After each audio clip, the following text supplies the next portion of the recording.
Abana ba live. This is so kangarous, my friend. Live TV. So when you ukansikia hiyo. So these members of the guild are safe. live. Kagende push Ndiye nkaha. Talents TV ba live ba. Yeah man. Kibera tusimbude. Timu kibera tusimbude. Uro mwana. This stands for abstinence. This stands for defense from the Wait. This stands for condom use. Hey.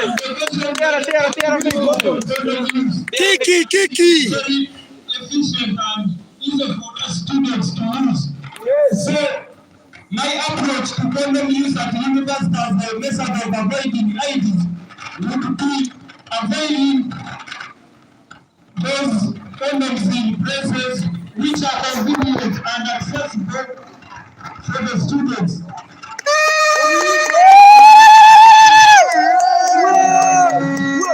Whoa. Zimenyese.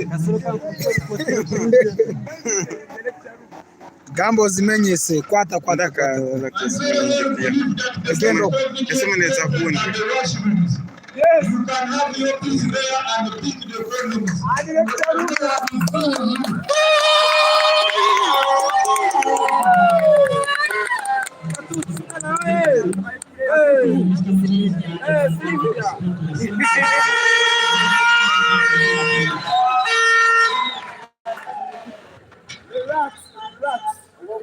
My cabinet aspirant told you the 5 steps to take, and we end up by saying that condom use is the best.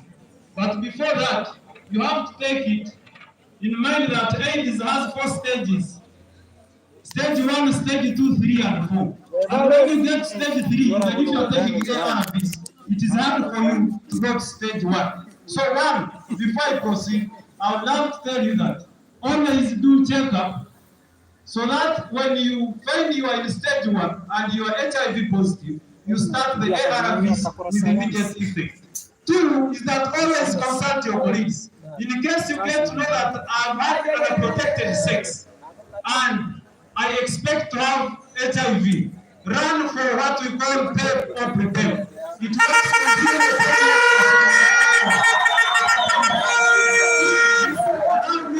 by saying that I want much theory about HIV, and we haven't gotten its treatment. So for that case, as the young generation of the 21st century, we have to take in mind that before we go to condoms, we have measures of testing, and you can go to any clinic and learn how to test, so that when you have your partner, you can test him or her without visiting any clinic.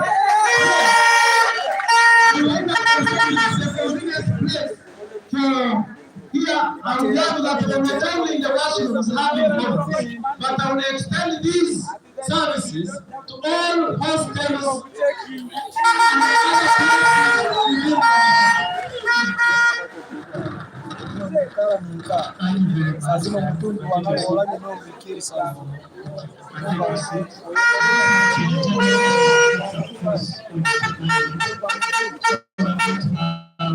Wait, no guerra.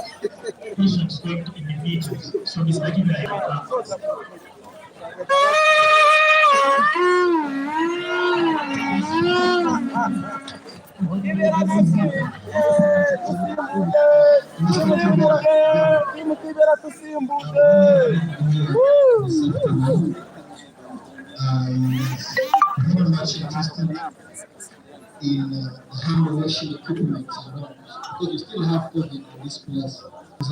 Guards these things that last for a prolonged period of time. And that is very true.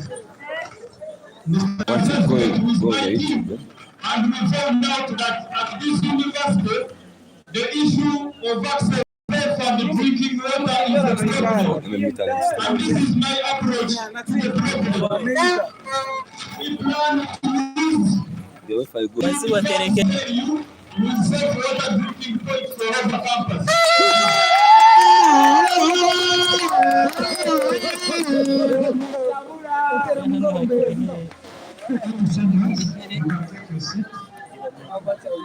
Is media for his school?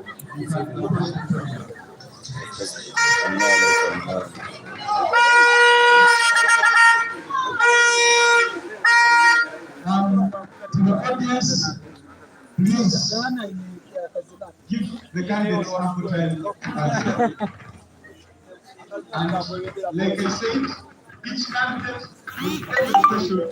You have a maximum of 5 minutes. So feel free to use the 5 minutes appropriately. So my question to you, Mr. Dan, is this. Mountains of the Moon University has a clinic and a university nurse. But the nurse is rarely available and the clinic is understaffed. If a student has an emergency or a severe disease that requires immediate hospitalization, that student is referred to Kabarolle Hospital and in most cases required to foot their bill for transport and hospital bills. An example.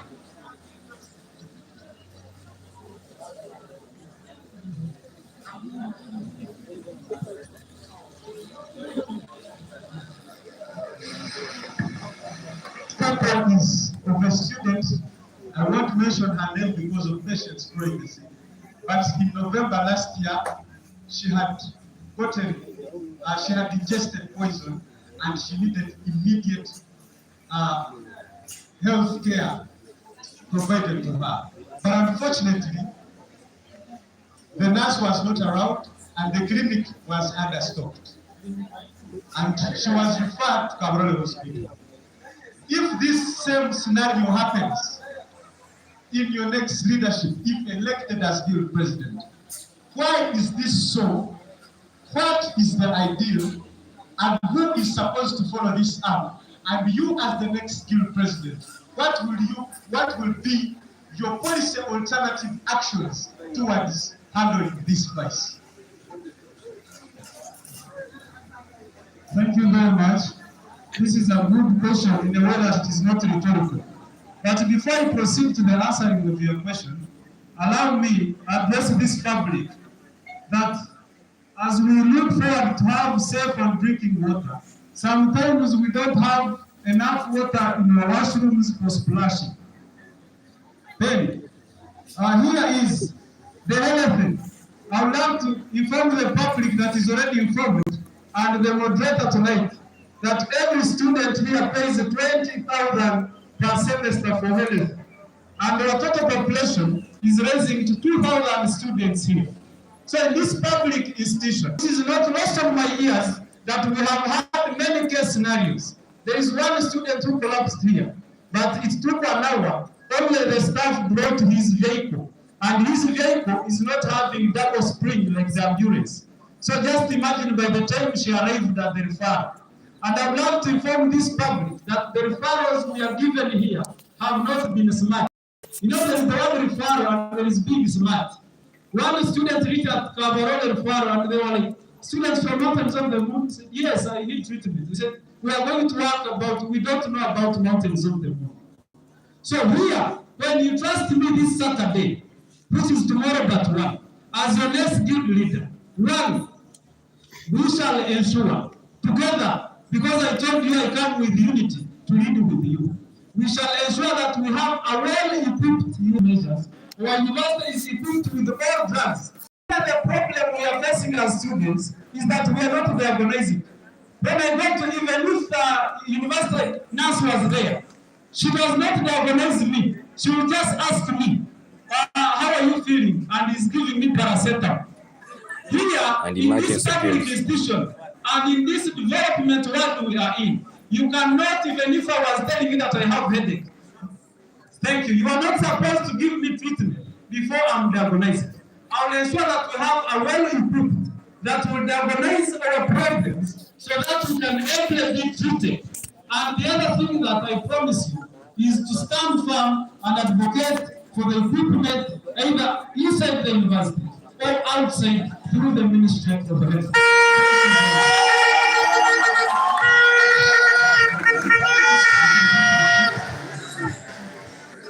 you so much. And we have come to the end of our first policy, the health policy. So, to the audience, we request you to note down any questions you might be having in that policy that maybe will have left out or that you feel the candidates have to address. We are going to the second policy, and this policy is the academics policy.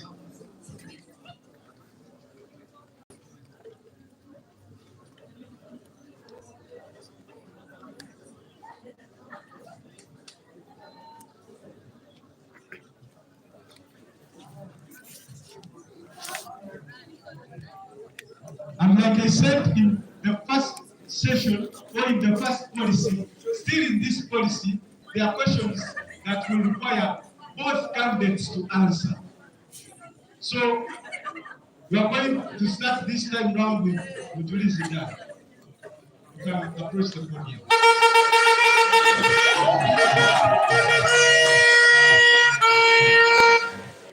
Thank you very much. The question goes. We're heading to the 14th graduation ceremony, and currently the students are suffering cancer, which is known as hanging of their marks for not sports. It has been a cancer since 2003, and up to now, students are looking for a solution on how they can access their results privately, and that is none other than the students' motto. I would like to know if there is a way how you would approach this kind of system where every student can access his or her results privately, and what do you think, if has been implemented, what would be the merits and the merits of such a system? Thank you very much. I've loved this moderator because they are asking me what I have in the manifesto.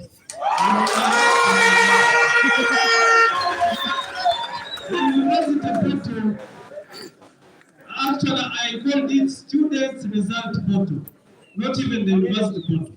We as students, we are the stakeholders here. I'm going to give you the approach. That even referring to the Constitution of the Republic of Uganda, under Chapter 4, we have respect. Under Chapter 4, we have respect for privacy of individuals. And here we need our privacy to be respected. But the marks have always been hung on the notes board. What is my approach here?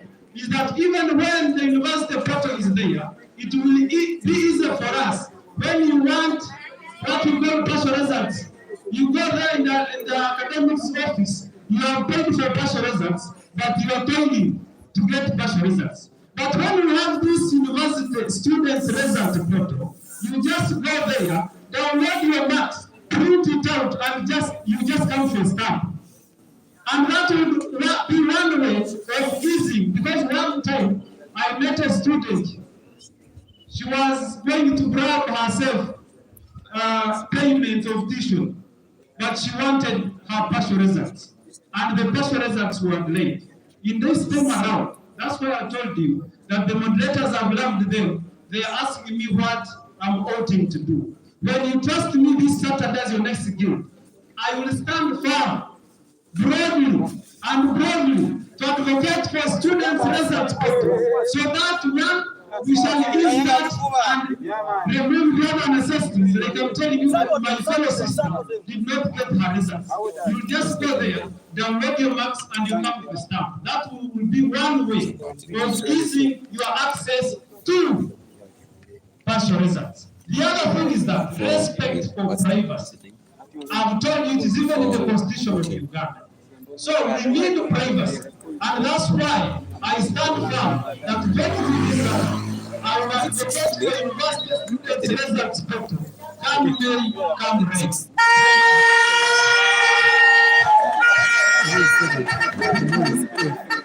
Mr. Derek, you can approach the podium and give your views.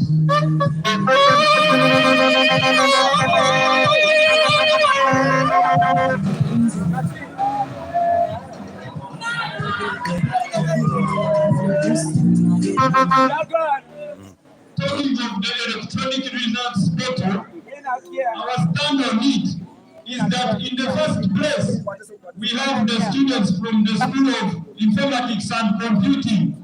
We want to award them the contract to develop the e-portal. All the students have said, I want you to work with your lecturers and you develop for us that e-portal.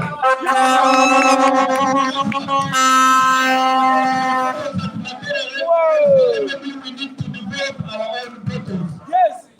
So I believe we shouldn't be hiring mercenaries from outside MMU, but we need our own lecturers and students who understand our problems to develop a tailor-made e-students results portal.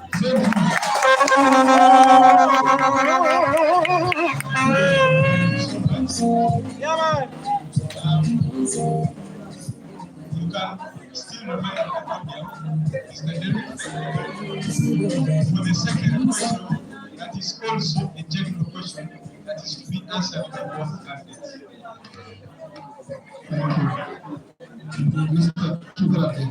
Give it away. Oh, yeah.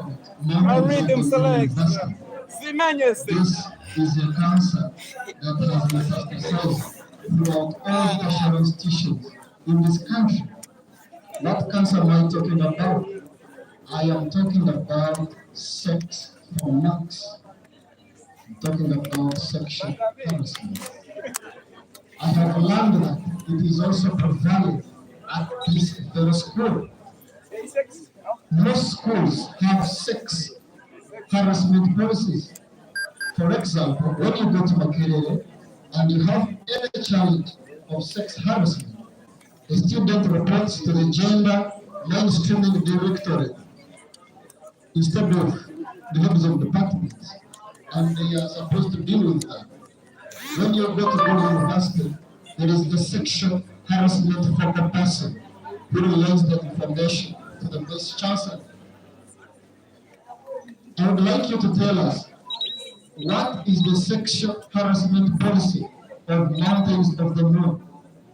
Break it down for us and tell us what are your proposed interventions of dealing with this to ensure that our girls start and finish. Thank you.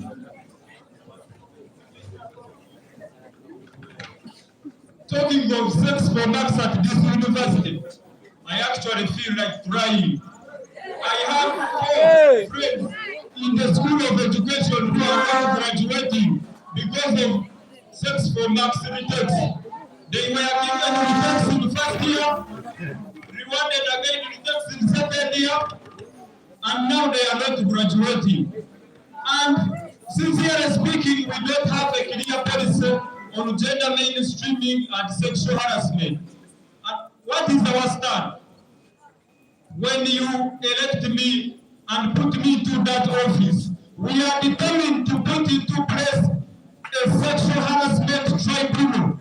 It will be the best of students and some honest lecturers we can trust.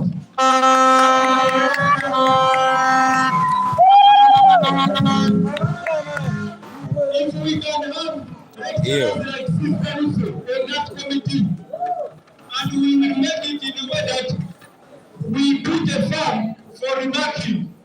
Ordinarily, to remark you, you pay 100,000. But we will be giving you that money from Gibla.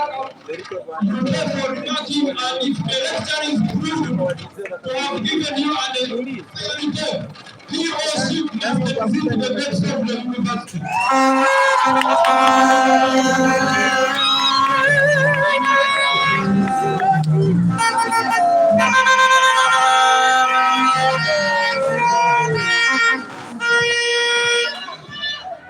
Thank you very much for this wonderful question. And like I told you, I can't tell what is my manifesto. Because what we are talking about is my third point in the manifesto. And now here I would like to tell you that when we are talking of policies, we are not saying that this policy has not been here at all. Last year, there are 3 ladies who graduated because they were having cases of sex for marks. However, at Mountains of the Moon, I would have to tell the entire fraternity and the moderators, we've had that policy. We have the Senate, but on the Senate we have what we call the whistleblowing. Whistleblowing, like you have had in Uganda, I'm not supposed even to mention their names here. And they are the people who intervened in the graduation of the other three ladies. I have been a coordinator since 2019 from this faculty of education, and I have made such cases. And now here we come with sensitization. I've so far reached to other schools in year one, semester one, sensitizing them that when a lecturer is calling you, trying out that you should dance according to his tunes, make sure you record for me that lecturer. The other thing is that sex for marks. It is even in the constitution of Uganda that women are supposed to be respected. Here, as Mountains of the Moon students, our noble cause is academics. So when you go to graduate a lady, because you were in love with her and she was unable to accept it, I call upon the entire fraternity, come and vote for me this Saturday. I will stand firm. Like I've told you, I've always sensitized, and good enough, even you who are here, you have gotten a chance to hear from me. Record for me that evidence. And trust me as your next kid leader. You will see lecturers in Burma, you will see lecturers, because you have always had, in Cavendish University last time, there are lecturers who are jailed. It is a proceeding and a verdict in the courts of law. Just get me that evidence. And then I will end up by saying that on the issue of remark here is at 100. And even when you remark, the paper is not marked by that very lecturer. We are not talking of policies. A policy here in Senate is that the same lecturer is not supposed to give the same student more than 2 retakes. That is a policy. If you consult that policy is there. So I come here that on those policies that are already existing, when you trust me and we come with the evidence, our cells will be full. Come and vote for me this Saturday. You are responsible. Why did others teach you? As lecturers are also not common nowadays. Thank you so much.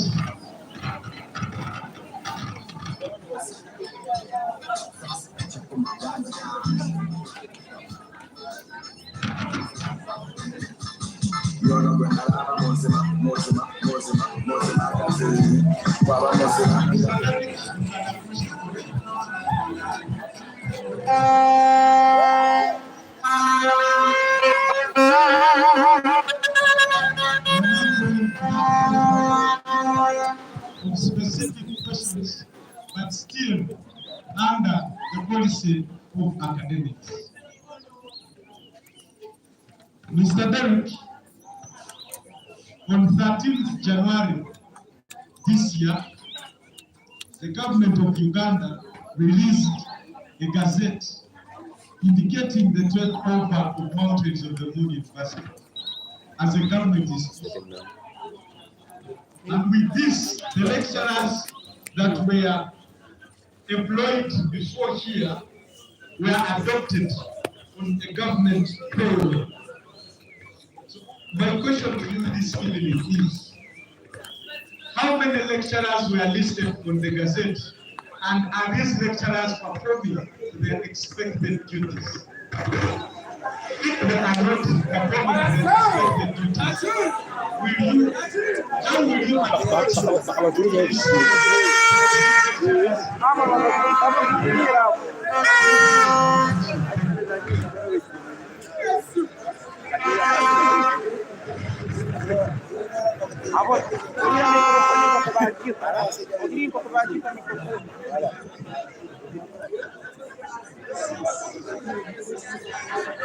I can reside speaking from an informed point of view. Sincerely speaking, personally, I have not accessed the list of lecturers who were involved in the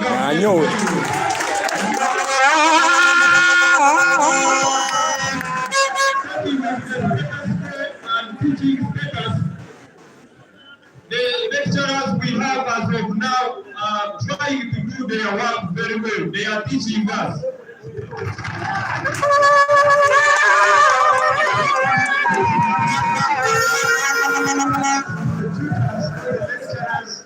Whose number you don't know are performing to expectations. Abakina mukaguze bukumira we. Icyo kintu abana bona ntibakirura.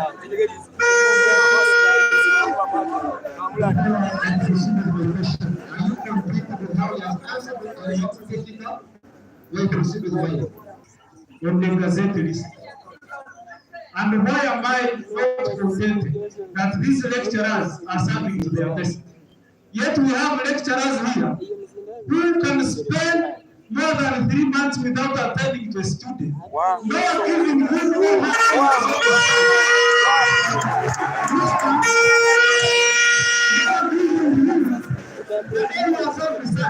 but they are really giving the best. So I'm not contented on that the lecturers are doing to their best, because we have some lecturers who can even tell you in the lecture room that I hold your degree in my hands. And these are not words. So here, certainly when you tell me what are they call unnecessary regrets and from the stubborn lecturers. Trust me, this Saturday we shall handle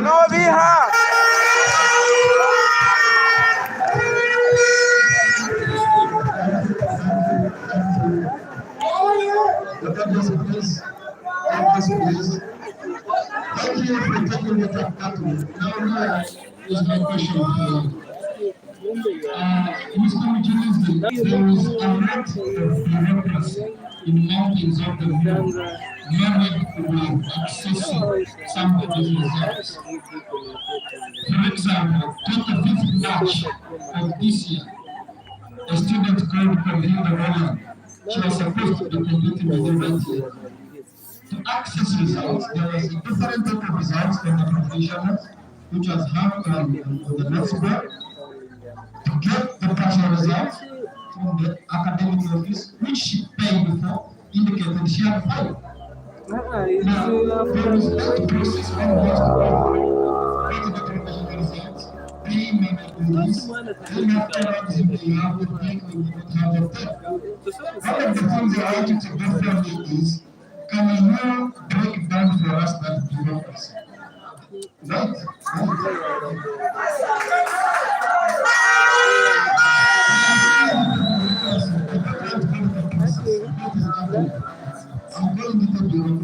Can you give us the status quo? What is the process now? But also, give us your opinion. Is it the ideal? Should it be a virtue? And if not, what are the proposed interventions to deal with this effort? Thank you. Actually, not only the devil, but there are many evils, because the devil is one. Thank you very much. We have more than 100 evils, and that's why, Mr. Moderator, I bring you down that I said I'm not contented with these lecturers. And that's why I told this when they just leave this the first place we have to because it's that better now that you make a time, you know, it will not require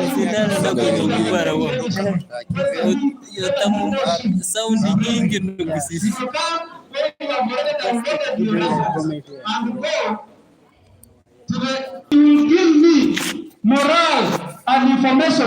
If I haven't paid, or if I have missed, even Mr. Moderator, it is a policy that when you have less than 20 to qualify for central test, it is a policy that a lecturer is supposed to give more than 2 tests.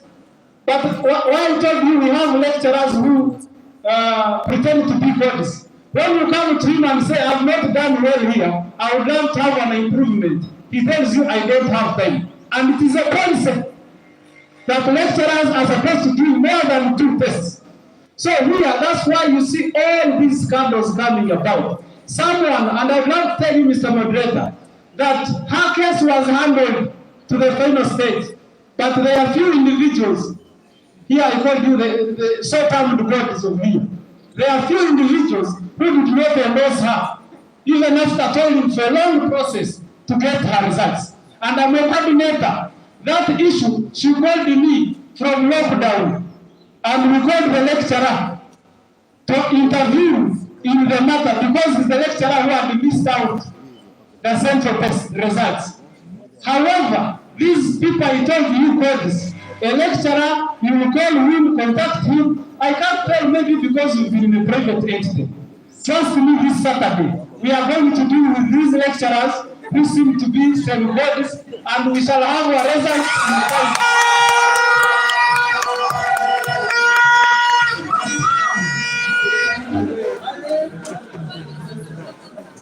Thank you very much. We are reminding me that the current procedure for someone to get his results, the whole thing. One is that when Mjuzi Dan has already done central test results, which is out of 40, he has proceeded to end of semester, which is out of 100 and converted to 60. Mjuzi Dan will have his results marked by the internal and external examiners and brought forward to the assistant academic registrar of every school. We have 6 schools here. It is now that academic registrar, I'm now giving you the process, to feed the register academics of the university. And when the information is already fed in the academic register of the university, for this semester, for instance, Mjuzi Dan, I will go to a bank and pay 5,000. We pay for that service. For me to have partial results. Sorry? It isn't normal. Actually, that's why I told you that you kept my manifesto. I have overcome 100%. I'm a student here. I have paid 100%. And when you have not paid 80%, you don't sit for central test. When you have not paid 100%, you don't sit for end of semester. So why should the student again want to pay the 5,000 for results? Thank you very much. That 1 minute, I will use it. Here, the evil and the devil in the bureaucracy here of who and how bold they are. Handle them in unity and advocate for rights. Thank you very much.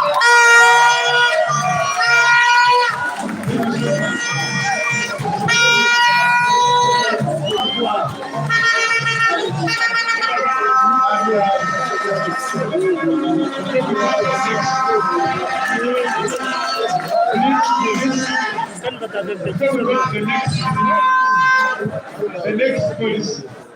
Are you contented with what he said? Or if you're not, you have 2 minutes to take it up. Are you contented with all that he said, or you have something to add?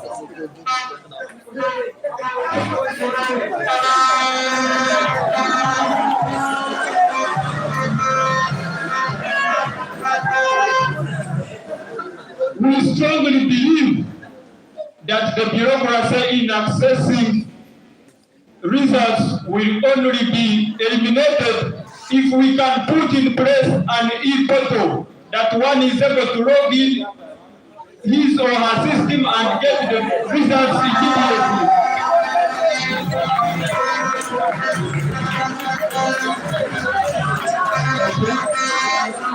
So we are going to the next policy of this evening. We have so far completed 2 policies.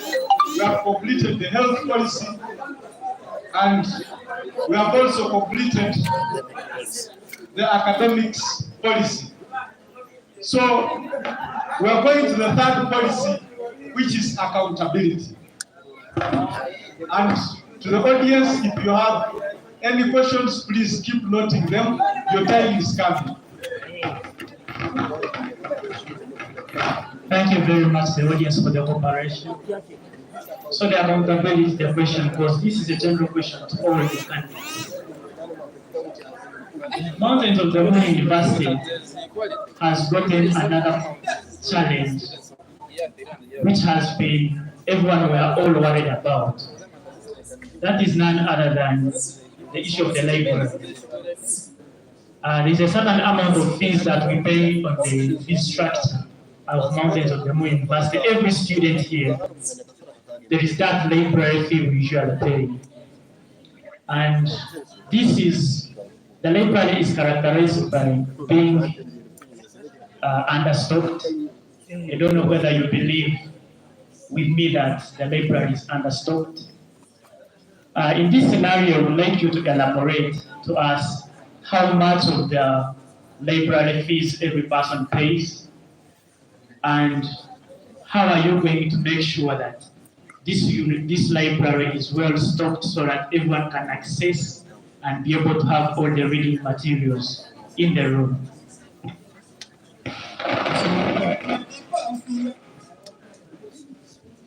In my school of business, I don't know whether we differ from other schools, but the library fee is 20,000. Now, how do we make the library and its resources available?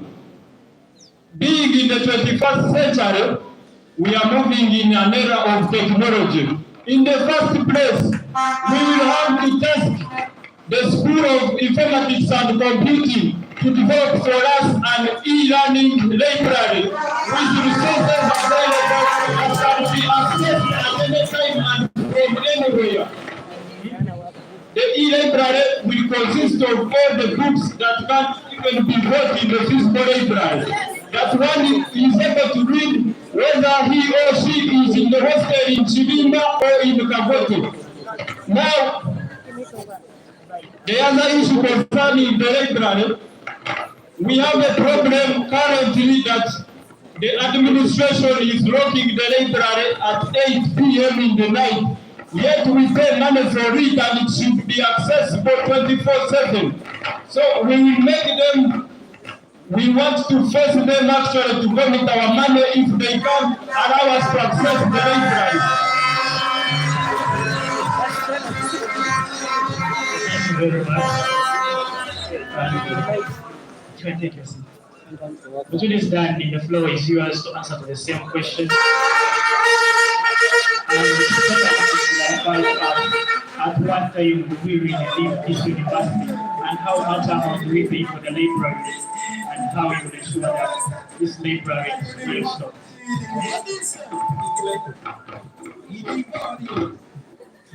Thank you very much, dear moderators and the entire MME fraternity. Libraries at IUIU closes its library at 10 p.m. That is IU. At Inkumba, the library is closed at 11 p.m.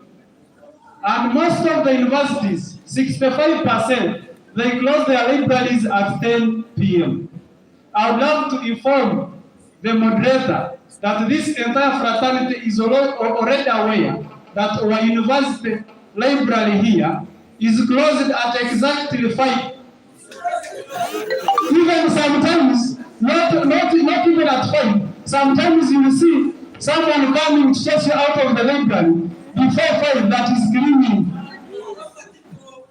I think you have even heard. So here, this library, too, is that we have a tendency here, even when the library is closed at exactly 4 or 5, students here will see the papers circulating all over the campus that the university is out of bound by 8 p.m. So even when you don't come in this institution where you pay your money from and maybe sit here, if you are not convenient to your hostel and read from here, the university is saying that the university is out of bound by 8 p.m. So that's why I come here to say that in lockdown, dear moderator, we have the e-library. It is there. We have e-library at the mountains. But in lockdown, we were told that they are developing the app where we need to go in and subscribe to any book and we read. But since then, since 2021 up to date, it has not worked. 2 is that the e-library we have even few computers. They are less than 10. So if you find that already 15 students have already occupied, you don't have space for you to do any research. And I come to you, dear ladies and gentlemen of this fraternity, that we are in a public institution where we have all the platforms to speak. Like the other ASP who said that you either speak and die, but when the message has reached the people.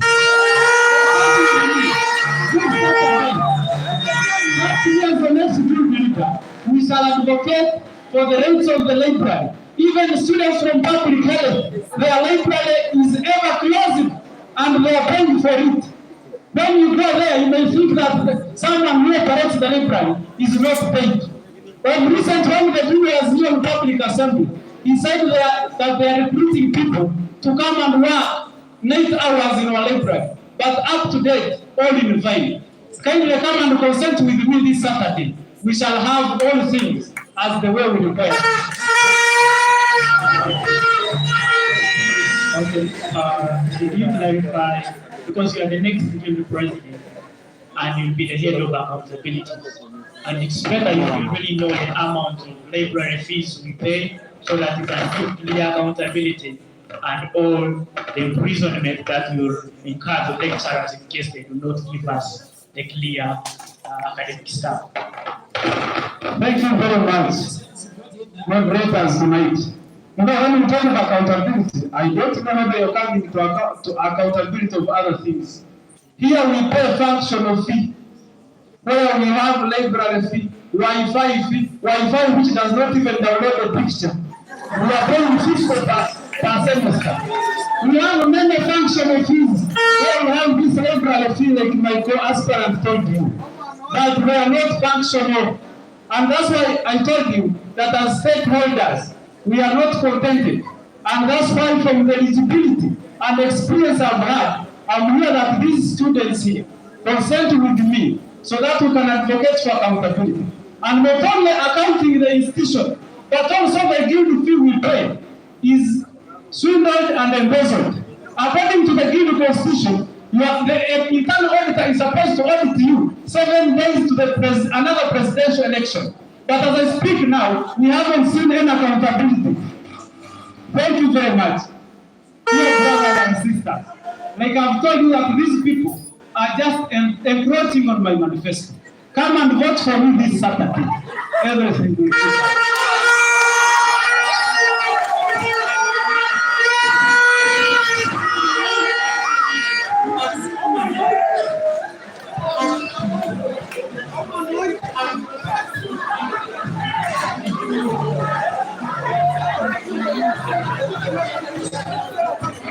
Mr. Derek, you can approach the podium.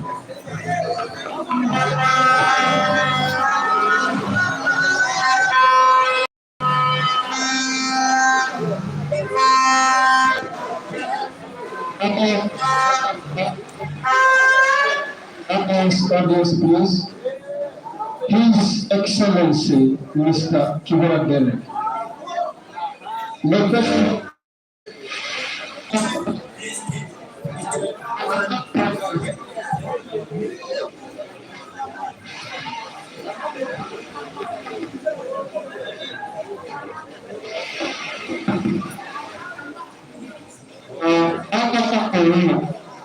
Angles in the angles of finance, and in this case, it is guild funds.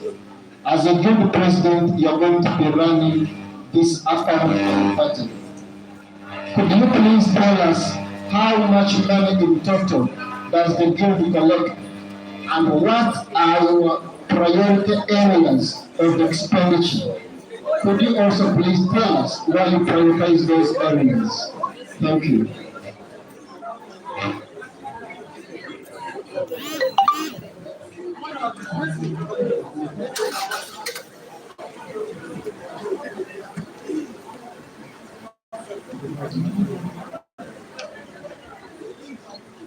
The guild revenue always starts with the enrollment. If we have 2,000 students and every student is paying 20,000, that amounts to 40 million in the revenue. So this is how I would spend the 40 million. Like you are all aware, in the very first place, because we need MMU to rise up, we came up with a 5 points manifesto. With number 1 being promotion of talents and co-curricular activities. Talents including artistic talents of dancing, singing, comedians, then sporting talents of football, volleyball, netball, and academic talents, poetry, writing. So we will have to allocate funds that, because we are not here for only the classroom education, but to develop our talents, a big chunk of that budget will go to events that are aimed at promoting the talents of our students. Then the second priority will be empowering associations and clubs. Take an example of cultural associations. Each one of us here is united under a cultural association, and we want to decentralize these activities to cultural associations. At least of the 20K you pay as duty fee, we will be remitting 5,000 to the cultural associations to make sure they perform their activities and you are satisfied from there. I thank you very much.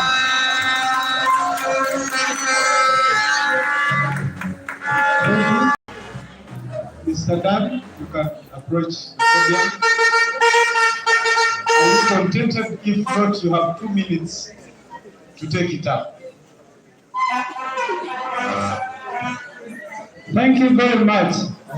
As a guild, why I say I'm not contented, that in this 21st century of invention and innovations, we only need to rely on these guild funds, but also see other ways of accumulating our capital to assist every student, every association, every club in the status quo.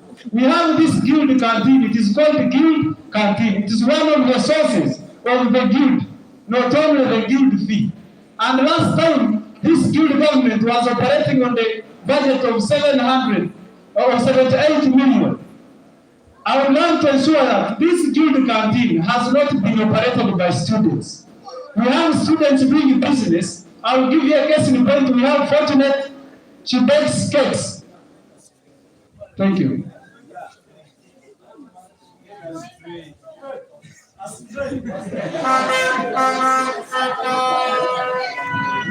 Thank you. Okay, that was clarity. Now, why? I'm 1 minute. I will prioritize sports like I led the other petition. I was not contented by having a vote. I will prioritize clubs. One, I'm a victim of debate club where we travel to Kampala without any transport. Clubs must be developed here. I will prioritize associations. Of recent, when we had the culture gala, associations were given 300, less than the money and the cost incurred. I'm here to prioritize these areas so that we can stand firm to have the services of the guild. And in the innovation world, I'm telling you, students will best benefit in the guild fee by first and foremost using this guild canteen and looking for them outside this institution. Thank you very much.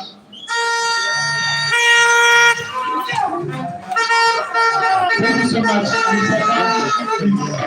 Mr. Dan, you can come back to the podium. You are taking up Mr. David's question. So your question is here. There was a happening a few weeks ago which alleged that there was embezzlement of co-curricular activity funds by the leadership. And we realized that each student here pays a separate fee of co-curricular activities in the functional fees. And also one of the requirements in the guild fees is co-curricular fee or something to contribute to the co-curricular activities. What do you think caused the happening that took place a few weeks ago, and after being elected as the next guild president, Which safety boards will you use to guard this from never happening again? Thank you very much, moderator, the MMU fraternity. It's true that of recent interfaculty, moderator, they were held on 26th of February, Katoto Playground in Central, and our money too was embezzled. But here now, let us apply simple mathematics, though I'm a historian. When you pay guild fee of 20, you pay for curricula of 30, it amounts to 50. And so then the total population of students we have here. That means that we not only deserve the other 3,900,000 that was released, we deserve to go on Katoto Playground and play for a good trophy, award these sportsmen and women to motivate them. Then what is my stake? What measures am I putting? That it is not lost on me if I led a petition to retrieve the 780 with a team of captains, that when I'm elected as guild president and I embezzle funds. Here I have a simple analysis, that when you are a minister of sports, you know the guild is an accounting body of his ministries. So it means that when you have a minister of sports, he or she must be well versed in that community. And you are the first person who may cause the embezzlement of funds. That's why I told you that it is not lost on me to read a petition and I embezzle money tomorrow. But here what we shall do, we are going to do a consultative guild system, where any amount or any activity planned for, the budget is built on all notes boards, so that a student is aware that this is the amount of money we are supposed to be entitled to. And for that case, we shall be calling more auditors and more observers in the guild body, so that we can have a transparent, accountable guild system where we deserve the services that we pay for in co-curricular and the guild fee. Thank you. You can take a seat. Mr. Derek, I don't know if you have something to say. You have 2 minutes to take it back, or you are in Africa. Now, my problem, good enough the incumbent guild president is here. My co-aspirant was and is still a minister in this government, current government. Like I told you, each student pays 40,000 and we are 2,000 students amounting to 40 million. We would need a budget of the 40 millions on all the activities you people have conducted to express that you will provide an accountable leadership. Thank you so much. In this session, the next policy we are going to do, it's going to be the guild constitution. That is the policy of the guild constitution. And since both of them are contesting to be guild presidents, they are entitled to be custodians of this guild constitution. Therefore, the questions in this policy will be questions to be answered by both of them. So, Mr. Derek, you're answering first.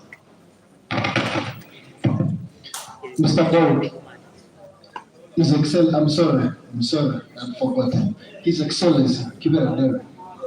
You see, we are dealing with all the people. You are a youth, you're going to be a guild president. But these people, there is a way they always like it when they shine you down. You say this, they say no. But assuming there comes a scenario whereby the administration says there should be no more guild activities here. And we understand that the guild as an entity is established by the Constitution of Uganda. His Excellency, with regard to the laws of Uganda, which laws would you invoke to defend yourself as a legitimate entity of the guild? Thank you.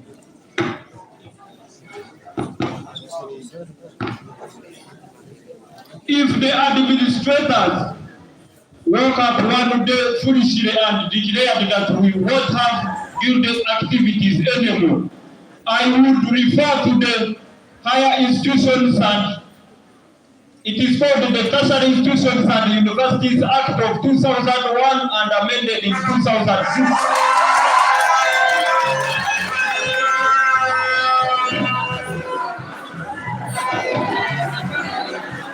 Okay.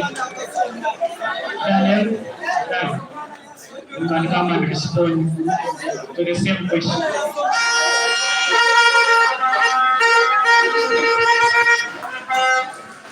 Thank you very much, moderator. I'm a Pan-Africanist and an activist. I cannot leave this podium to the session of Guild Constitution before speaking of the Article 3, subsection 1.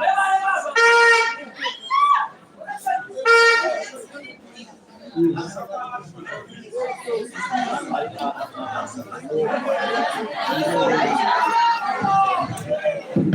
The candidate seems to have forgotten the question.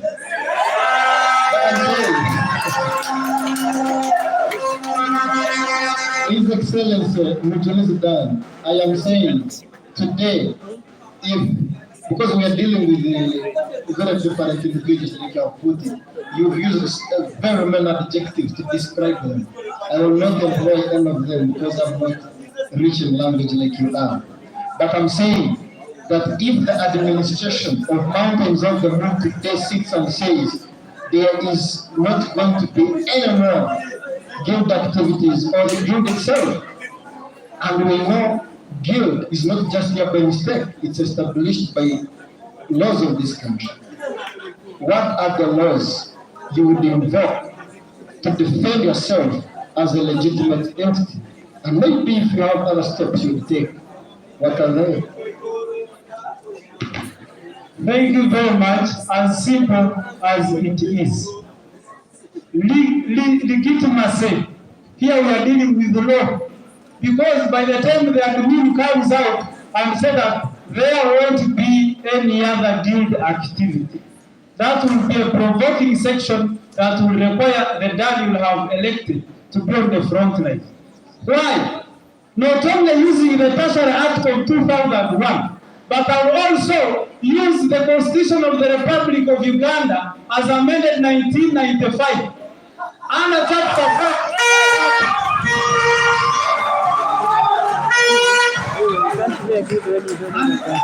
And as amended 2015, Mr. Moderator, there is right for privacy. On a property. There is right to fully engage in the activities of this nation. So when you tell me that there is no activity, I will not only use the Tertiary Act, but I will tackle the chapter 4 and I will show you when I write a verdict and a petition, I present it to the High Court which is near here in Burma. Thank you. Thank you so much. You can take your seat. Before you take your seat, in this second question, you're going fast. If elected guild president on Saturday, you will be a custodian of the guild constitution and you will have a number of roles to play. So, if in that guild constitution, which section and article prescribes your roles as guild president after being elected? And basing on those roles as guild president, what will you do in your first 10 days after being elected as guild president? Thank you. The question is simple. Under chapter 1 of the guild constitution, which we have it there, where we have the objectives of the guild. And under chapter 3, it's where we find the guild and his executive and the ministers. And in the 10 days, when you trust me this Saturday, I will go and amend the article which says that All the students pursuing bachelor should be eligible, appointed as ministers. Yet we have students of diploma and certificate who are also thank you.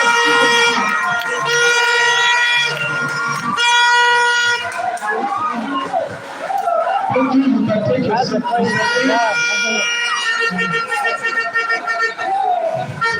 You're answering the same question.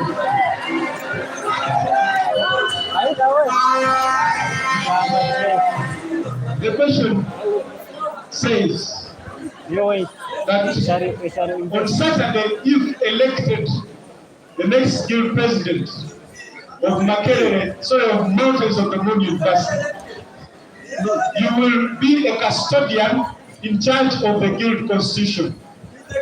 So according to the guild constitution of Mountains of the Moon University, which chapter, section, and article will you base on that prescribes your roles as guild president?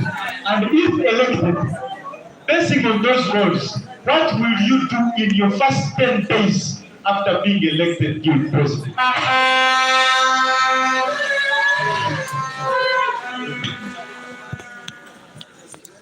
Chapter 1 of the Guild Constitution of the Mountains of the Moon University will elaborate on the roles of the guild leadership.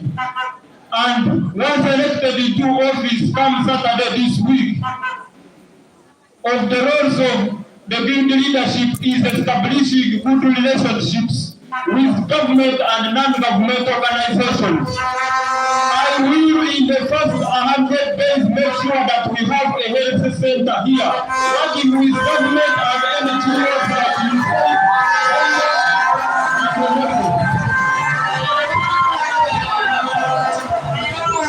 Mr. Derrick, my question was not 100 days, but 10 days.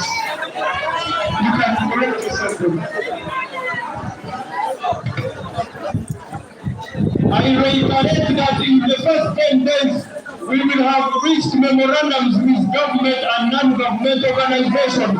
Like you say, they are milestones to make sure we have a health care of this university.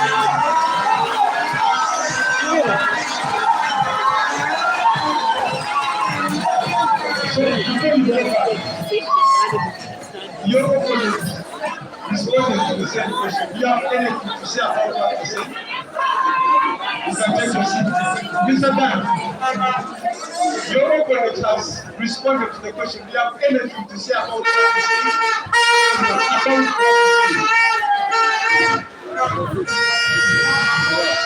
Thank you very much, Mr. Moderator and the entire fraternity. Though we are here, that you should consent with us, we have to speak with the realistic. It is not realistic that you can achieve a health center in 10 days. It is not realistic that you can reach the MOUs within 10 days, that you require you transport yourself. Visiting such offices, you should not even be present by the time.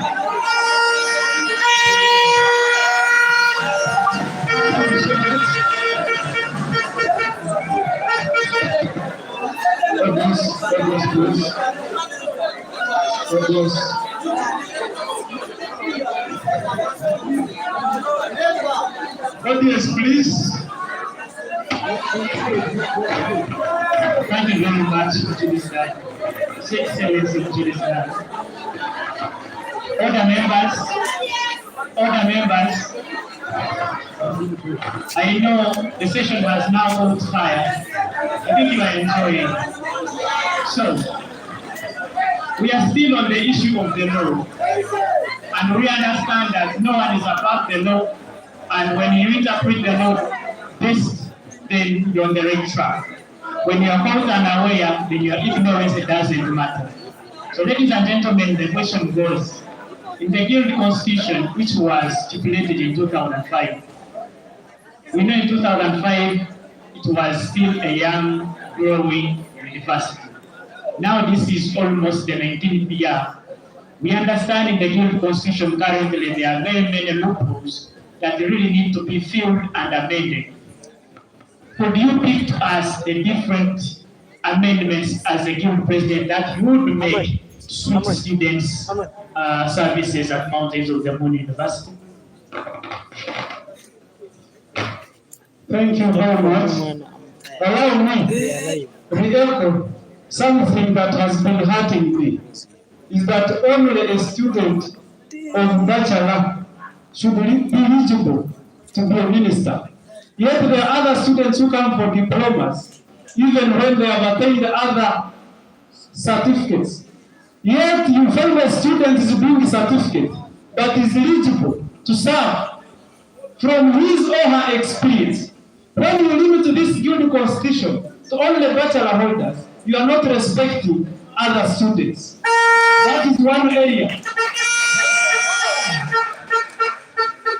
The other area I would handle is where we have that the internal auditor should audit the guild 7 days to the elections.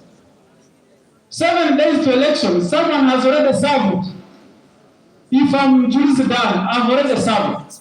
So, for that case, allow me that I will tackle that section so that it is extended in the second semester. If you are embezzling students' funds, you should be audited before you proceed to the elections of other candidates. Because in the 7 days, you can maneuver around. And like you have told you, we have not seen any auditing. So that means Mujuz Dad will believe you. I may either go with the university and you are doing the fee income. That is another area to tackle, and I extend its time around. Then my third area of concern in this guild constitution is that the constitution has not provided rights in this time around to religions and associations. They are described as societies that after, if a society in this time around they are meaning clubs and associations, they are calling them societies. I would love to put a provision that caters and respects for an association as an entity, a club for an entity, and put provision of funding. The other issue is that guild constitution says that when a guild, in case a student dies, the guild should give out 200. When a guild, in case its member die, the guild should give out 50. But have you seen this thing work anywhere? Have you seen it work anywhere? So we need to turn around and start to sort out. Then I will wind up by saying that in this constitution of ours we have here, it is providing for the guild council to make a resolution, and a resolution was made here that we should have elections on Friday because we had an Anglican conference, but the resolution was interrupted and intercepted by a few individuals, either 2 or 1 head. I would like to assure you that when you trust me this Saturday, as your next guild, we shall respect the amendments that we shall have made. Thank you very much. Because you know the oath, Mr. Moderator, when you are taking a note as guild, you say that I solemnly swear to defend the Constitution. And if you are not in a position to defend it, then you are not a leader. Thank you.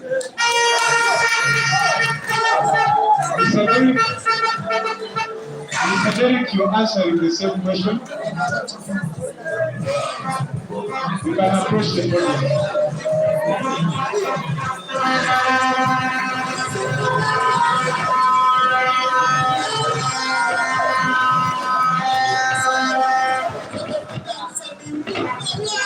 Okay. Order members, let's give a moment of silence to this person. Okay, he has responded. Now, that's 19 years. As the incoming guild president, these are the policies that we'll be looking at and using to penetrate the administration. What do you think are the loopholes that are currently in the guild constitution that really need to be sealed for effective leadership here at Mountains of the Moon University?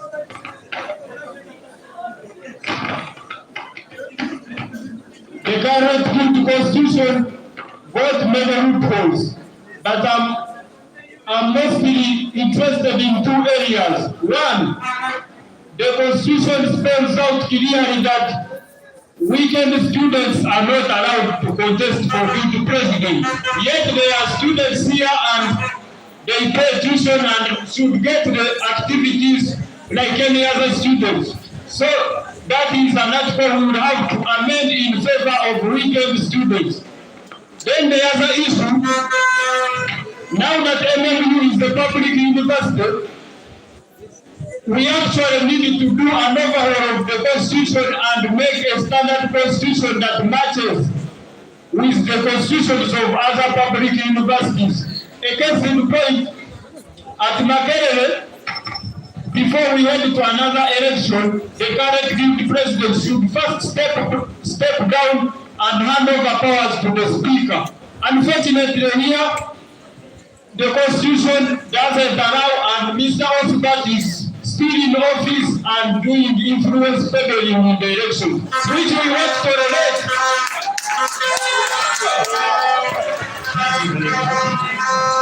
Thank you so much. We are now going to the last session.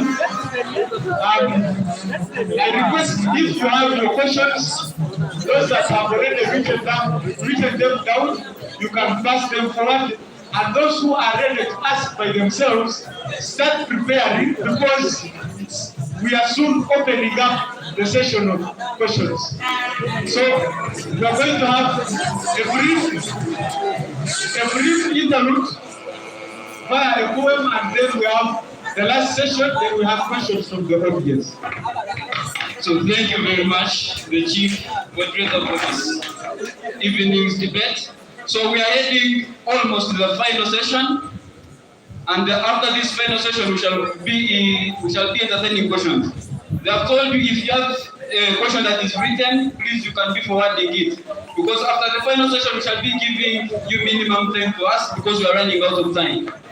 So at this juncture, I'm going to give an interlude in form of a performance, because it is a commercial break. It's going to be a poem. It's a cover poem. And one of all the two aspirants of the guild president both are saying that they're going to promote talent. Mr. Kibra talked about poetry. I'm a poet myself, so I hope that when these people put into leadership, the first people to promote will be poets. So I'm going to give a cover poem. For those ones who are fans to poetry, you can flow with it. Meanwhile, I have a YouTube channel at Hans Poetry. You can subscribe and always watch the poem. The poem is called How I Grew Up. How I grew up. I picked my eyes from light. I picked my sight from darkness. I picked my hearing from street car park noises. I picked my smell from my father's feet and his working shoes. I picked my face from shadows I blindfolded and knocked down many times. I picked my reflections from astros of smoked history hidden under deathbeds of my memories. I picked my tongue from a brainwashed teacher. I picked my degree from a brainwashing factory of underpaid and employed employees who auction streets strikes walking to work. I hear they pay sex for marks to pay school fees. I picked my degree from a brainwashing factory. I picked my degree from a brainwashing factory.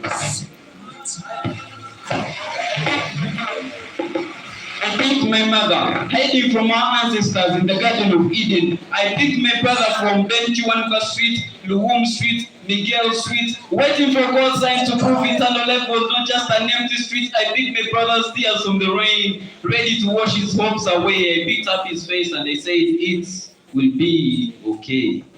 I picked my name from necromancers, arguing for my touch. I picked my virginity resisting disease, hiding in a supermarket across Temptation Street. I picked my masculinity, learning to play cricket. I picked my poetry from a beggar at a really cheap price and almost nothing to a big pocket. I picked my first song from birds warning me. Watch out, child, politicians are fools and feminists are mostly colonial tools. I picked my first pen playing with birds' feathers. Aunt's promises, my notebook were aren't useful like people's underwear. Understand. I picked my first teeth circling covers. Tell me what that means in dreams where cheetahs feed on ground and lamps on nourish on human blood. I pick me first these suffering gobbers. Tell me what that means in dreams where cheetahs feed on grass and lamps nourish on human blood. I pick me first pen playing with birds' feathers.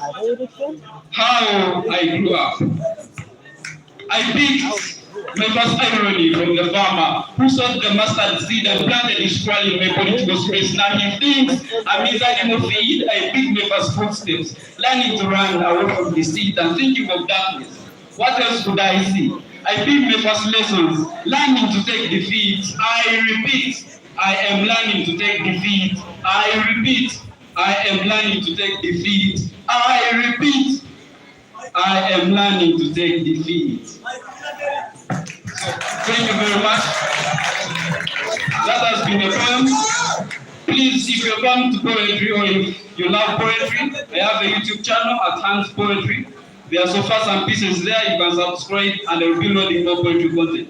So I hand over the mic to the moderators to continue. So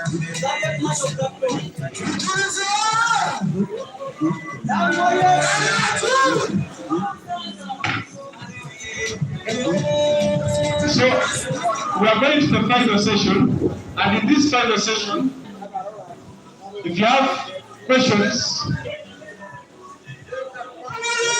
this gentleman is going to be picking them, and as we finish tackling the external issues, those who will have not written will have an opportunity, a few people from the audience, to ask by themselves. So we go to the last session to us as moderators, and this is generally about external issues. But there may be external issues affecting and related with the issues at Mountains of the Moon University. Thank you very much. Okay. Okay, Mr. Dan, His Excellency Majority Dan, you can take the floor and receive the question. This is a general question that will be answered by all of you. Okay, by both of you. On the 30th January and the 31st January of 2021, His Excellency the Fountain of Honor, the Commander-in-Chief, His Excellency Yoweri Kaguta Museveni, was here at Mountains of the Moon University on what we call Rwenzori Investment Expo. He promised us of the starting up of the industrial park that we are all waiting for, and we are likely to achieve that. And we know the industrial park comes with a number of activities, a number of job opportunities, whereby it will benefit most especially the members of this university. I would like to know, as the incoming Guild President, what strategies are you laying or you are having in your manifesto to ensure that students at Mountains of the Moon University are prepared well to compete for those jobs and meet this cancer of corruption that is prevailing in Uganda today?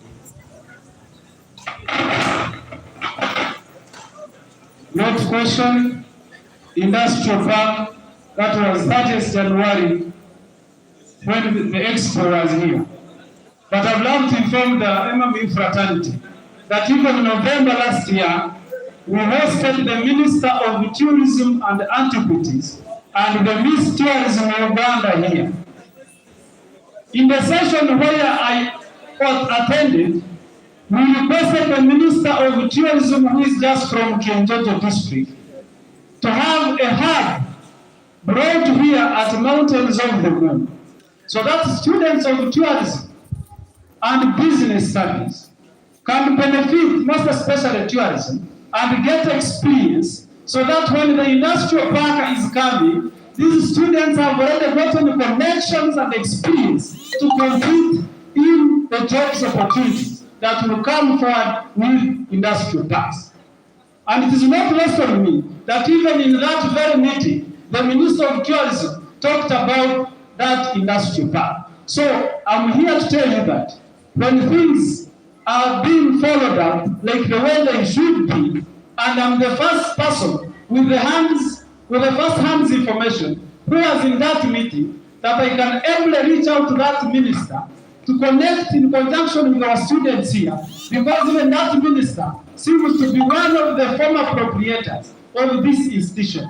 So come and consent with me this Saturday. I will reach his office so that I can remind him of what we discussed for our students to benefit in the opportunities that are coming alongside with the university.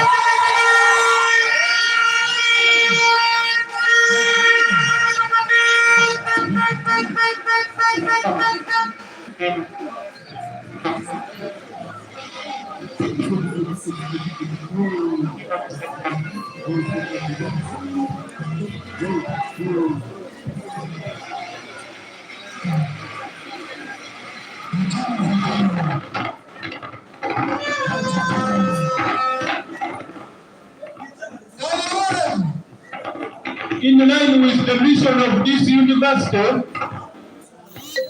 which reads that to produce well-grounded, morally upright, and innovative students. Talking of the industrial park which Museveni promised to establish in Kyembogo, our stand on positioning our students to benefit from that project would be, as the guild office, we will have to put in place an innovators award. An innovators award in terms of financial support, that different students are able to come up with innovative solutions and they establish themselves on those skills to be able to compete in the job market at the industrial park. Thank you.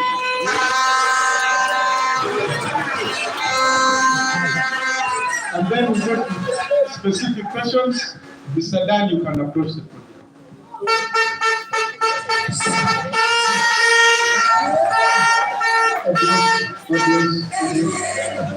His Excellency, Mr. Dan. The whole world today is dealing with the new normal of COVID-19.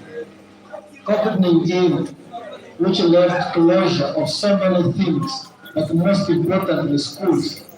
And Uganda, in the world, had the longest closure of around 57 weeks in the whole world. Mr. Mujezi, this had far-reaching ramifications on mostly students here and tertiary institutions. My question to you, therefore, is, what has been the magnitude of that closure, and what would be your plea to both government and the administration of Mount Elizabeth University, such that if such a conundrum happens to take place again, students do not get affected the way they have been affected? Thank you. Thank you. This question, I'm going to address it using economic language. Why? Because in 2019, when Corona came from Wuhan to Uganda here, in March 2020, it caused that businesses had to go down. And of recent, you've seen the inflation, how it is coming up. This one is due to demand pull.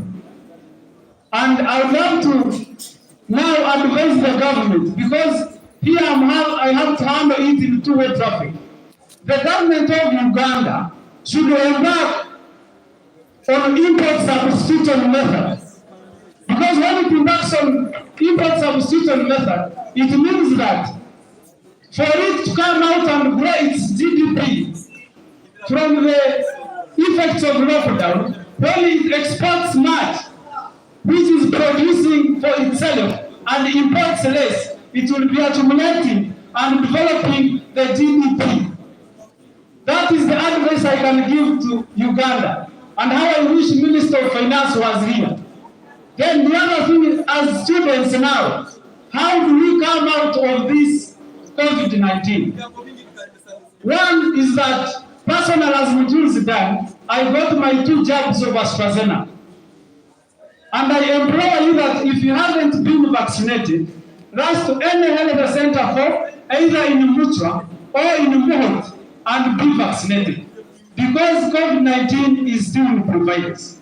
Then, how now do you come up as a student in the economic status quo? Like I told you, the 21st century now, we need innovation. So that as a student, you can have your own project to accumulate the capital to assist you in the day-to-day running businesses, so that you will have come. And if you want to manage the effects of corona, it is using two approaches. One is that you have to identify the business of specialization. Two is that you have to use all the opportunities that are available to you in as far as business is concerned. Yes, we are students here, but I would like to give you a small scenario. Students of agriculture, agrobusiness, and science are having demonstration farms behind there. Land is scarce in Uganda, and employment is not there. We have cases of unemployment more than those employed. So as the student of the 21st century, how do you come up to push and relieve the effects of corona? Is that you should identify the goal of your business, and I'll give you a small example, that if you use it, a greenhouse irrigation, and you plant your tomatoes, you'll able to get something. Because I've seen students who have yielded money behind this hill by having their own crops and selling them. And therefore, as the youth, let us not look for collar jobs. Let us start up the small business as they are. Either if you are to bake a chapati or a pancake, stand on it to accumulate your capital. Thank you very much.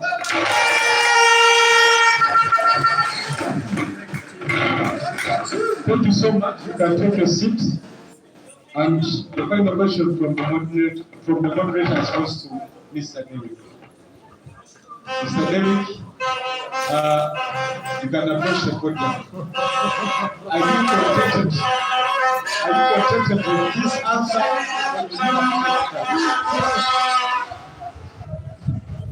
I can repeat the question. His Excellency Kibera Derrick, my question to your nemesis was, we are living with the new normal, the whole world, the norm of COVID-19, which in Uganda specifically resulted into closure of so many businesses. But most importantly in this case were educational institutions. But also to note is that Uganda has the longest closure of educational institutions. That was 56 weeks. That resulted in so many effects to students. And my question to you is, what are those notable effects that were incurred by students because of this longest closure? And what would be your priceless boons to government and to the administration of Mountains of the Moon, such that if such a thing happens again, there will be no such effects to be faced by students? Thank you. We have 2 minutes since it was his question.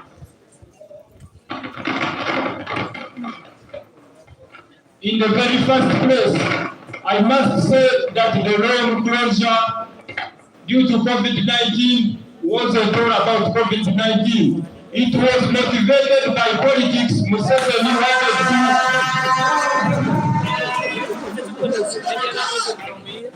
Museveni wanted to control the opposition, especially the National Unity Platform. You are very much aware.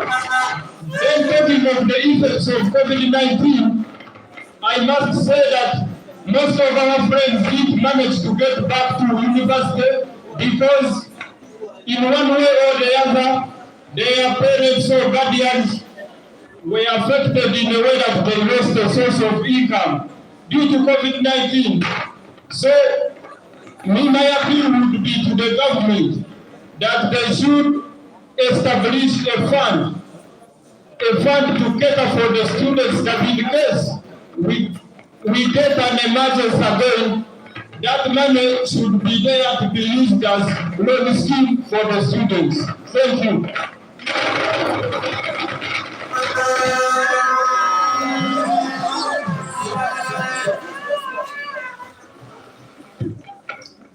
Since you are taking up his question, my question to you now is, on 28th of June 2020, Emmanuel Tebu, a Makerere student, was beaten by LPU and he died on 4th July 2020. And up to today, justice for him has never been sought. After being elected as the next guild president, you will become a member of Uganda National Students Association. As a member of UNSA, what will you do to advocate for justice for any other student that may suffer the same unfortunate incident, and who knows, it could be a student from Mountains of the Moon University. So as the next member of Uganda National Students Association, if such a scenario happens again, what will you do to fight for the justice of that person?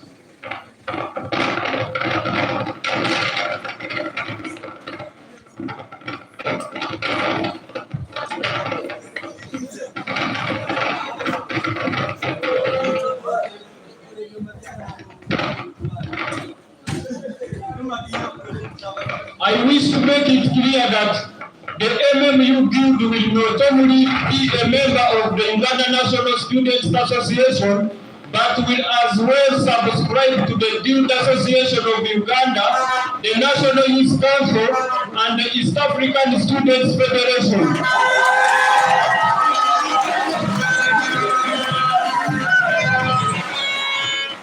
Although the bodies have talked about, they have legal teams whose role are to follow up on students' matters. And my role as the Guild President MMU would be to engage with the lawyers to follow up on any case that affects our students.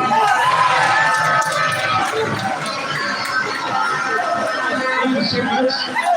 You can take your seat. Before we read the questions, Your Excellency, do you have any objections and you wish to take it on?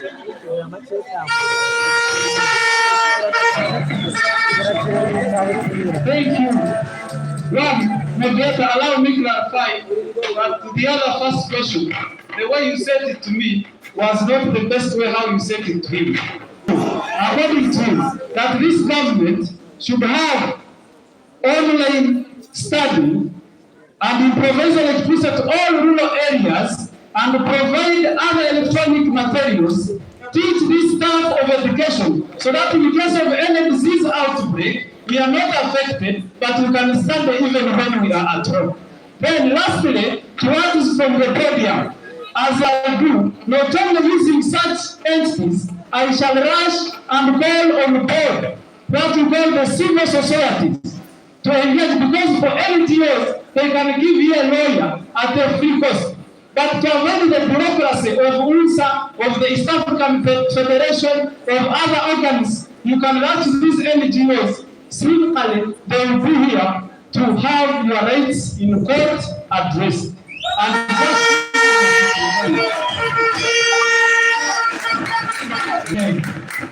Thank you very much.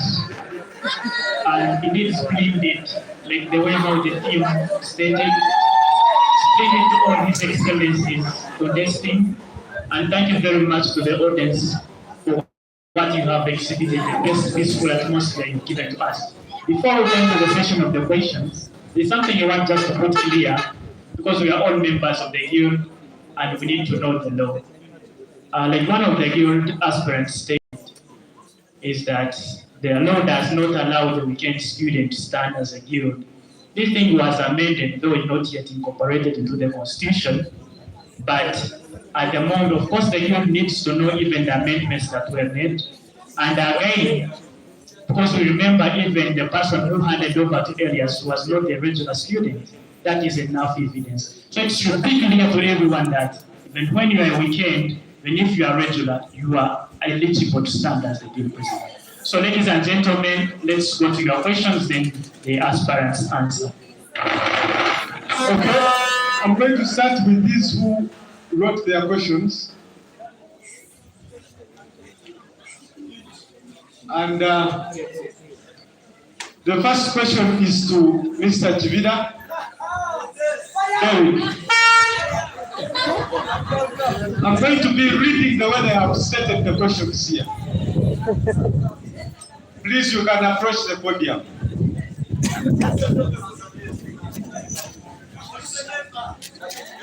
Your Excellency Chivida, you are good at bribing, together with Mr. Oscar.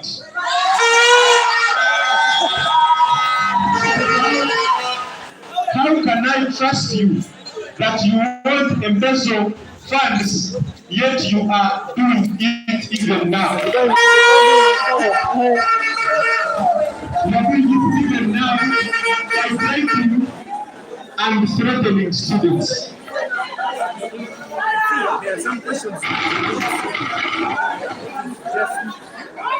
I proven it even in Mira's community. I proven it, yeah. The problem I didn't hold the camera, but I was with a good camera. Bribery is the form of corruption, not so. And we have organs fighting corruption like Rwenzori and Corruption Coalition. I would like that person who is asserting that Chivida got involved in bribery to come here and he takes me or reports me to Rwenzori and Corruption Coalition. Thank you so much. Before you go, even this is your question. I would like to ask Chivida, I have heard he wants to promote talents, but I have never seen you participating in any sports activity and even cultural activity. Can you convince me how really you will promote those talents?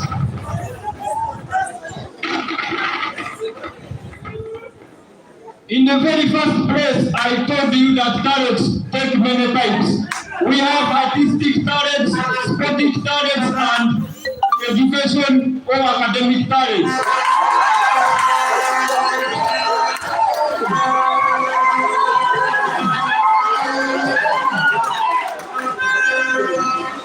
The Chivida Derek standing before you here is a writer which is an academic talent.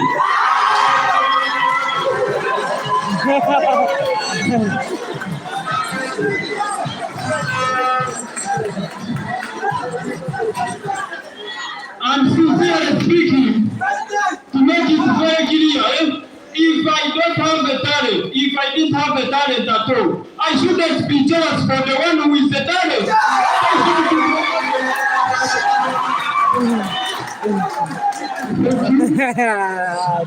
Chivira. This paper has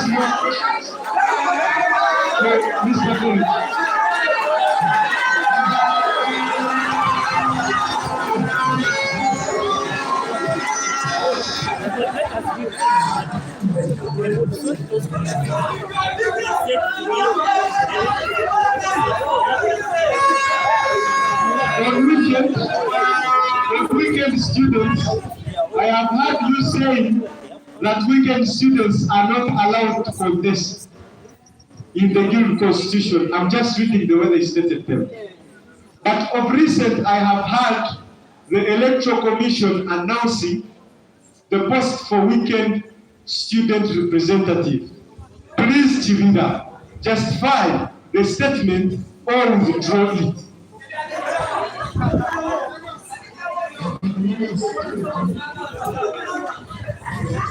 Ladies and gentlemen, I was very clear, and the guilty speaker also clarified this, that the guilty weekend students are not allowed to contest on the post of guilty president. However much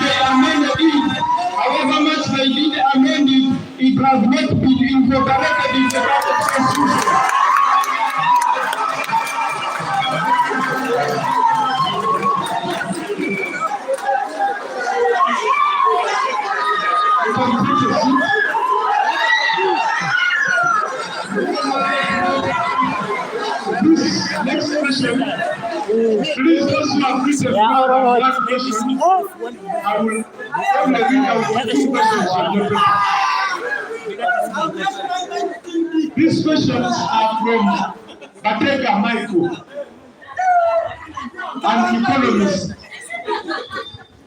On the first question, you did specify who is to answer it. The second question is for both candidates. You have good brains of leadership, both. Will you all accept to work by the opponent in case one of you wins? It's a question to both of you. One of you can come up and take it first.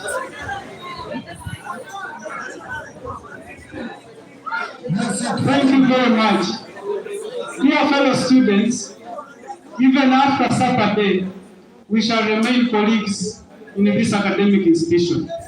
So it draws me no credit if you trust me this Saturday as the guild, and I'm not in position to work with Derek Kibera, because he has ideas that when we cooperate together, we can stand together.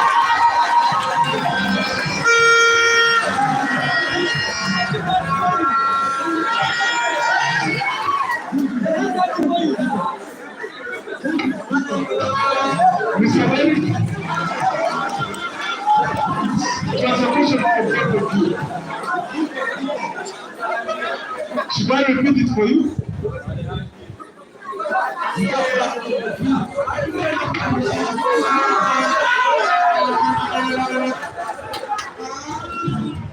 I also believe that if this university is to rise up, we need to put in place an accommodative arena for harnessing different ideas. So the Honorable Dan has always been my friend, and we will go on to work once I'm president.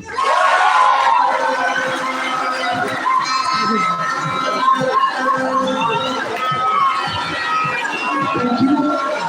The next question also goes to both candidates. How are the incoming leaders going to handle watching football? Because I think risk crossing the prison's land late in the night to watch night football. It's to be answered by both candidates. One who feels.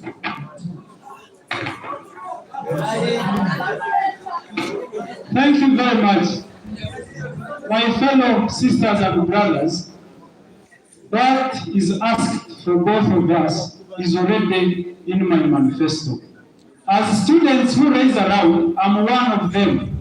Students who stay around, sometimes you find it is past midnight and I'm from Kivimba. I'm on the risks of having thugs along the way. And for that case, we are going to work together. That's why I came up with unity and inclusivity, to make sure that we have a DSTV there. We have a DSTV, which needs a subscription of 240,000 only. Therefore, like you've seen the other building there that is holding the chairs of this institution, we can either provide a wooden watching place here in this institution where we have space than going in Kibimba at night. Vote for me to Saturday. In the next 1 month, we shall have the watching room with this campus.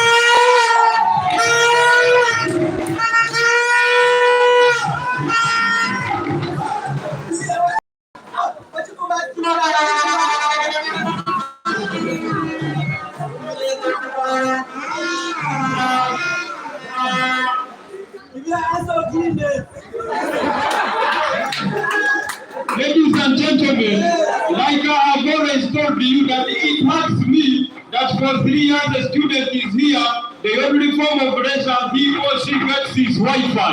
We want to put it to an end. I promise you today that in the first Saturdays in office, we will have to construct a semi-permanent structure. You know the so-called Chibanda. We will need a Chibanda here, put a good television, a pool table, table tennis, and other activities. Thank you very much.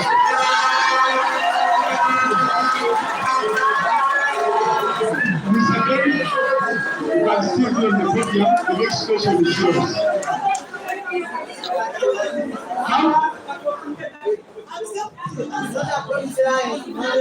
The questions were written by the audience, so I'm just reading what they wrote. So the question goes, how will DK solve water shortage in the camps during the dry season?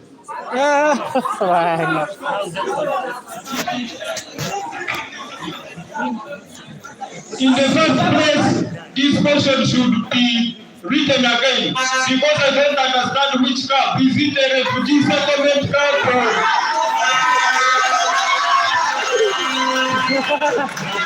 The second question still is yours. How will you implement safety water since even we don't have water taps?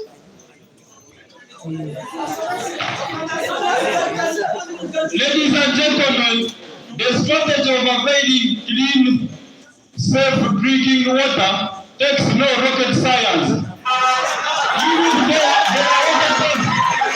There are water taps up there. It's a matter of buying a boiler and small tanks. The boiler boils the water and it is available for drinking. Period. You can take your seat.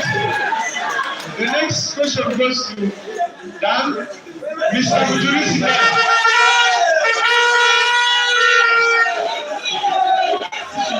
Mr. Mujurisi Dan, please audience. I'm reading the question as it is stated. You have been a GRC in the current cabinet. On top of that, you have two. The question is not clear, but I'll just read the words as they are. You have two on the Security Council of the university. What security concerns have been happening on students in their hostels and the university at large? And what measures do you have to address these concerns? Thank you very much. Mujurisi Dan has been a GRC in the government of His Excellency Muhim's Elias. He has been appointed again for the second time to be a GRC Faculty of Education in the government of His Excellency Arinda Osman. Like in the African proverb, that an old broom knows all the corners. I have got an experience from the two governments. And what have I achieved as a GRC? Faculty of Education knows it better. I'll just give one example for the interest of time. Of recent, there is a certain lecturer who had given 25 newspapers and terming them as retakes in year one semester 2. As a GRC, I interviewed and called the assistant academic registrar from a board, and the thing was handled and addressed positively. And as I speak now, every student is making progress.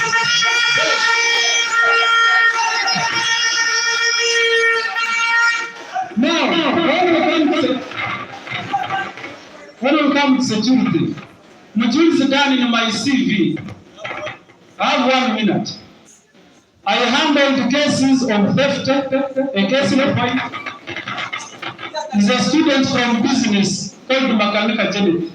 He was stolen, and I went to Kagoto police station using my own transport, and as soon as we were returned, the thief was found and chased.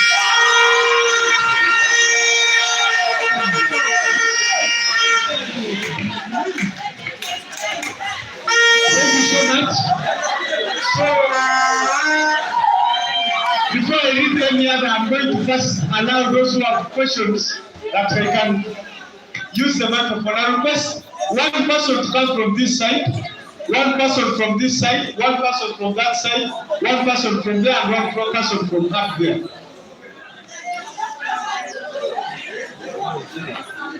Thank you very much. My name is Joseph Kato. I'm a student in third year. I would like to ask Mr. Kilogana. we are having a scenario in this university whereby students' views are not listened to, and we are one of the stakeholders of this university. But it has come to my notice that some issues are being done without our consent as students, yet we have the Guild Council to represent us. Today happened a scenario where the third years were given this kind of books to do school practice. This book cannot even be used by a primary pupil. And every student is entitled to pay 150. Is this book worth 150?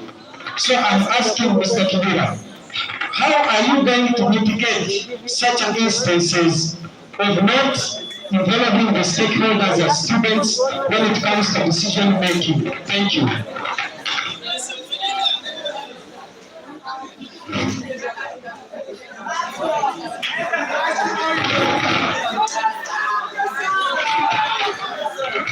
Ladies and gentlemen, it is very heartening that my friends from the School of Education were given materials for teaching practice which are not commensurate with the money they pay. And how would I handle such an issue? We would follow proper procedures to appeal to the administration that we get value for money. If that fails, like our slogan reads, rise up, we would need to rise up and teach them a lesson. Nothing else.